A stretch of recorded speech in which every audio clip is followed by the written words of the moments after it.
Biar coba saya mesin ini saya akan bahas jika Luffy ternyata dia mempunyai dua kepribadian dalam satu buah iblis. Nah, mari tanpa basa-basi lagi, kita langsung saja wadaw. Stories, I'm a fool for your love.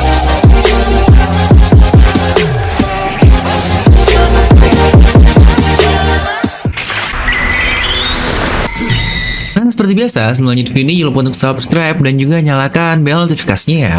Karena kalian tidak akan tertinggal informasi menarik seputar One Piece hanya di channel Devil Nomi. Terpastikan sebelum kalian komen atau cuma baca judul doang, kalian tonton video sampai habis agar tidak tersesat seperti Babang Zoro. Nah, kali ini kita akan bahas mengenai kemampuan buah iblis dari Luffy, yaitu Gomu Gomu no Mi, yang ternyata dia mempunyai nama lain yaitu Hito Hito no Mi model Nika. Dan apakah dampak dari perubahan awakening Luffy kepada dirinya dan sekitarnya? Let's go, kita akan meluruskan kesalahpahaman atau misconception yang terjadi di antara para pengamat dan teoris yang lain. Oke, pertama, mungkin kalian sudah cukup familiar dengan beberapa pernyataan jika Luffy ini ternyata dia memiliki dua buah iblis lah, atau memakan dua buah iblis dan berbagai macam sebagainya. Tapi sumber yang mereka ambil sebenarnya pun sudah terkonfirmasi, yaitu dari Road to Love Tale volume yang ketiga. Yang bisa dibilang itu adalah hasil karya canon yang bisa nyambung ke cerita utama One Piece. Tapi apakah benar jika Luffy memakan dua buah iblis atau memiliki dua buah iblis? Nah, dimana di edisi Road to Love Tale yang volume ketiga, kita diperlihatkan semua user pemakan buah iblis dari Paramecia, Logia, Zoan. Nah, dimana nama Luffy muncul dua kali di kedua sisi. Pertama di Paramecia sebagai Gomu Gomu no Mi dan Mythical Zoan sebagai Hito Hito model Nika. Inilah dia yang menjadi malapetaka yang pertama, dimana mereka-mereka yang mungkin cuma baca judul doang langsung bikin kesimpulan yang jadi salah besar lah, udah kebiasaan nih emang. Karena dari situ, oh Luffy muncul dua kali nih, yang berarti oke, Luffy punya dua buah iblis. Padahal jika kita pahami lebih dalam lagi maksud dari satu keseluruhan konten itu secara utuh di Road to Love Tale volume 3, maksudnya bukan seperti itu. Bahkan di bagian pertama pun sudah dijelaskan terkait perubahan dari Luffy menjadi Nika atau Gear 5-nya. Dimana judulnya langsung seperti ini, An 800-year long gap between awakening. Dan jika kalian baca penjelasannya, ketika dia sudah awakening, nama alternatifnya menjadi semakin jelas. Ya, lagi-lagi nama alternatif ini digunakan berkali-kali atau diucapkan berkali-kali untuk Gomu Gomu atau Hito Hito, dimana itu hanyalah nama alternatif saja. Bukan berarti dia memiliki dua kemampuan yang berbeda, apalagi banyak yang bilang dua buah iblis yang berbeda seperti yang banyak diungkapkan di sosial media yang lain. Bahkan di satu halaman ini saja dua kali dijelaskan dengan sangat baik. Dimana yang awalnya kita bisa lihat lah yang tadi, ketika awakening nama alternatifnya menjadi jelas, dan yang satu lagi, alternate name of Gomu Gomu diciptakan untuk membuat eksistensi dari Gomu Gomu ini tetap low profile, yang agar dia tidak diketahui jika Gomu Gomu punya nama lain dari Nika ini.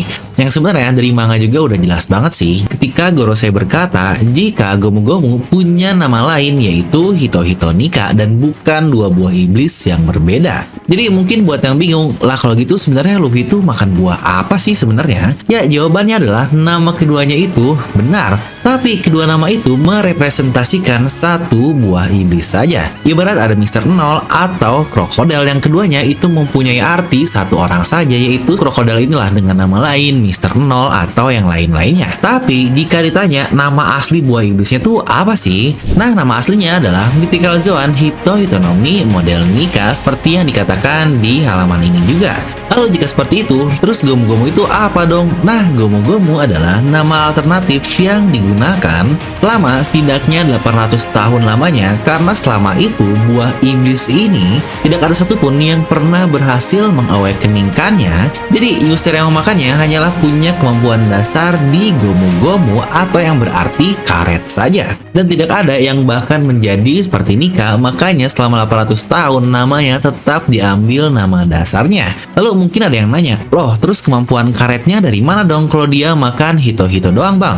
Nah ini juga nih yang banyak yang kurang paham. Dari Gorosei, dia sendiri udah bilang jika Nika punya properti seperti karet. Dan di Road to Love Tale juga dijelaskan kalau Nika mempunyai tubuh atau properti karet juga. Yang dari sini cukup jelas kenapa namanya sempat menjadi Gomu-Gomu, karena memang properti dasar dari mythical Zoan Nika ini adalah kemampuan tubuhnya yang menjadi karet. Dan hanya selama 800 tahun saja tidak ada yang awakening, makanya diambil dari kekuatan dasarnya yaitu Gomu, Gum, atau karet. Yang sebenarnya dari situ pun bisa kita simpulkan selama 800 tahun ini buah iblis tersebut dimakan oleh beberapa orang, tapi kesemuanya tidak ada yang berhasil mengawakeningkannya. Lalu buat yang nanya juga, kok bang kalau kayak gitu dia bisa masuk ke list para Mesia sih, kan aslinya Hito-Hito. Lagi-lagi kedua yang tadi itu benar, tapi anggap selama 800 tahun Hito-Hito model Nika ini benar-benar hilang karena tidak ada satupun yang bisa awakening. Jadilah tercatat di bagian buku atau pengetahuan Wikipedia-nya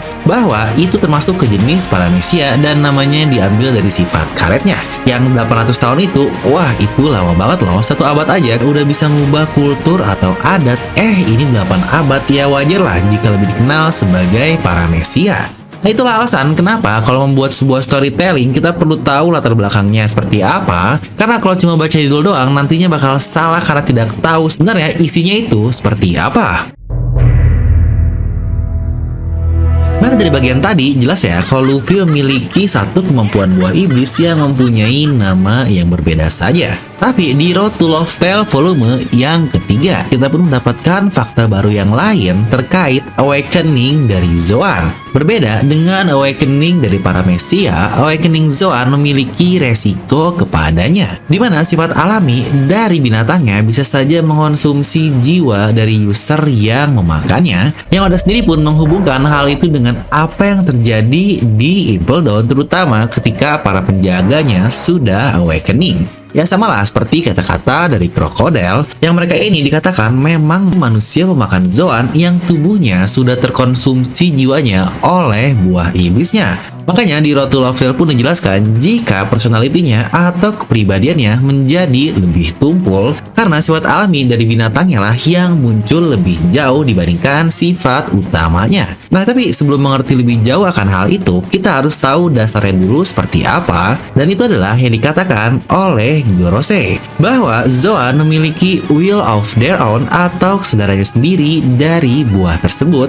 Yang wajar sih karena Zoan ini kan udah berarti makhluk hidup, yang bisa jadi alasan kenapa sejauh ini hanya Zoan lah buah iblis buatan yang bisa dibuat oleh Vegapunk dan Caesar, karena mereka mengambil ekstraknya dari binatang yang asli. Yang kalau kalian perhatikan juga kenapa ada senjata yang ketika dimakankan buah iblis Zoan mereka bisa hidup, dan senjatanya pun bisa berbentuk dan mempunyai akalnya sendiri. Dimana saya jadi ingat nih pernah buat teori kalau buah iblis ini memiliki jiwanya sendiri di dalamnya, dan sepertinya dari sini sudah terkonfirmasi ya untuk teori tersebut. Yang bukti cukup jelas juga bisa terlihat sejak lama sekali, terutama bagaimana Chopper dia bisa begitu kaget ketika melihat Lucci memakan buah iblis leopard yang notabene seorang karnivora. Karena menurut Chopper, user karnivora ini membuat usernya menjadi semakin ganas dan brutal. Yang lagi-lagi foreshadow lama sekali yang akhirnya terkonfirmasi di sini.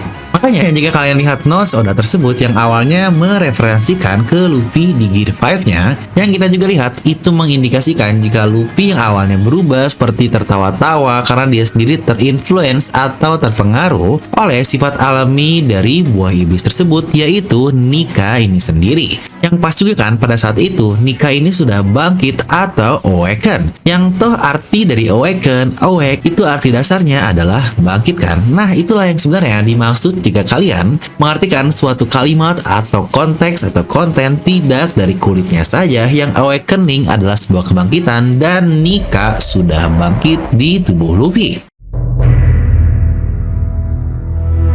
Lalu yang mungkin menjadi hal yang mencurigakan, bukankah di awal perubahan Luffy dia terlihat sangat-sangat berkepribadian yang cukup berbeda juga. Segala have fun, tawa, dan apapun itu seakan-akan jika dia ini bukanlah Luffy. Makanya dari situ tidak lama jika Kaido pun akhirnya bertanya, siapa kau yang sebenarnya? Bukankah itu sangat aneh sekali kok tiba-tiba Kaido ngomong kayak gitu? Yang itu Luffy loh yang selama ini Kaido lawan, tapi kenapa dia bertanya seakan dia kebingungan? Yang jawabannya ternyata terdapat cukup jelas setelah Road to Love Tale ini muncul alias notes dari Oda yang tadi. Dimana kalau Luffy yang tidak punya tekad yang kuat untuk menahan sifat alami Nika, mungkin saja Luffy akan menjadi seperti penjaga Impel Down yang kepribadiannya menjadi tumpul seperti kata-kata Oda. Dan tepat setelah Luffy menjawab saya adalah Monkey di Luffy dengan ala-ala Luffy lah yang biasa, maka dari situlah akhirnya Kaido pun langsung berkata, oke, berarti itu adalah awakening ketika tubuh dan pikiran sudah bersatu, maka awakening dapat terjadi.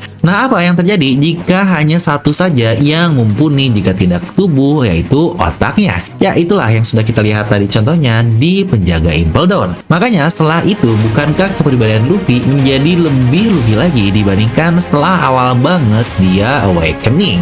Jadi jika kita simpulkan, Luffy bukan punya kemampuan dua buah iblis, tapi dia justru punya dua kepribadian atau dua wills atau dua tekad di dalam tubuhnya. Tapi karena Luffy punya tekad yang jauh lebih kuat, maka akhirnya Luffy lah yang mengontrol atas dirinya sendiri dan kepribadiannya tetap sempurna seperti awal. Yang sejujurnya mengenai perubahan Nika ini cukup mencurigakan sih, mengingat terkonfirmasi mata Luffy di Nikanya dia berwarna merah dan bertubuh putih. Bukankah itu persis dengan mode sulong dari suku Ming?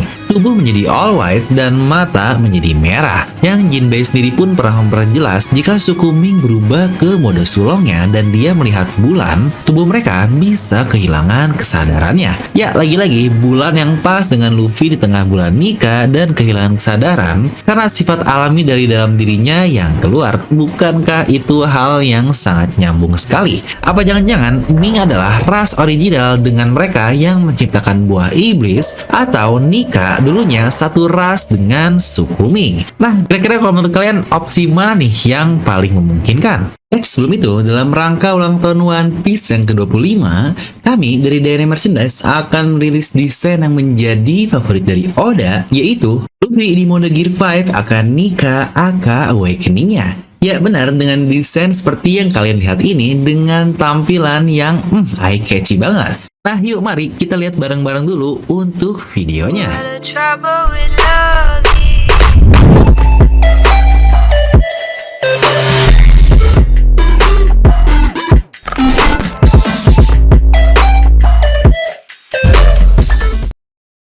Produk ini akan dirilis spesial dengan jumlah yang terbatas alias limited edition. Nah, buat yang nanya, Kak, kenapa sih harus limited edition kayak gini? Nah, coba buat kalian yang nggak mau kalau pakai outfit, ternyata di tempat yang sama ada orang lain juga yang punya outfit yang sama dengan kalian kan? Aduh, malu banget nih. Nah, itulah kenapa produk ini akan diproduksi secara limited edition yang hanya ada 15 pieces saja. Kalian juga akan mendapatkan box Poneglyph yang unik ini. Dan untuk satu paket desain plus box hanya berharga 156.000 saja, 56 yang biar pas lah di Gomu yang sekarang udah menjadi Nika.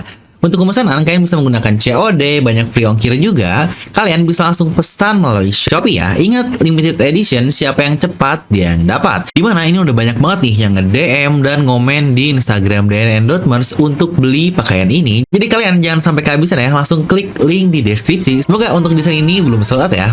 Nah, jadi itu untuk video kali ini. Kalian bisa langsung tuliskan pendapat kalian di kolom komentar di bawah. Dan seperti biasa, semoga kalian terhibur dengan video ini. Like aja kalau kalian suka, dislike aja kalau suka. Jangan lupa untuk subscribe dan juga share ke teman kalian. Gue Velo pamit, and I'll see you guys next time.